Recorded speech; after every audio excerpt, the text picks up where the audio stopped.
இயக்குனர் சேரன் நடித்து இயக்கிய படம் தான் பொக்கிஷம். 2009 வந்த இந்த படம் ஒரு பீரியட் படம். இதில் ஹீரோயினாக பத்மபிரியா நடிச்சிருப்பாங்க. கவிதை பேஸ் பண்ணுற படம். நீ பூக்களை நேசிப்பவள், நான் வண்ணத்து பூச்சிகளிடம் அன்பு செய்பவன். ஹீரோயின் மலையாளி என்பதனால சரளமாக தமிழ் பேச வரல.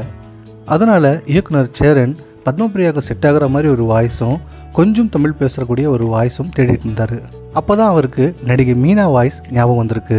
தப்பா நினைக்காதீங்க, திவ்யா ரொம்ப நல்ல பொண்ணு, அவங்கள உயிருக்கு உயிரா விரும்புறா. அது அவங்க கிட்ட கேட்கறதுக்கு போகும்போது அன்ஃபார்ச்சுனேட்லி அவங்களுக்கு இன்னும் 2 நாளில் கல்யாணம்.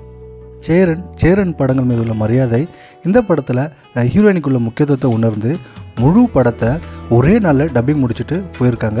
மறுநாள் அவங்க கல்யாணமும் நல்லபடியாக முடிஞ்சிருக்கு. இது சேரனே ஒரு மேடையில் சொல்லியிருப்பாரு. முன்ன பின்ன அறிமுகம் இல்லாதவங்களுக்கு அவ்வளோ சீக்கிரம் யாரும் உதவி செஞ்சிட மாட்டாங்க.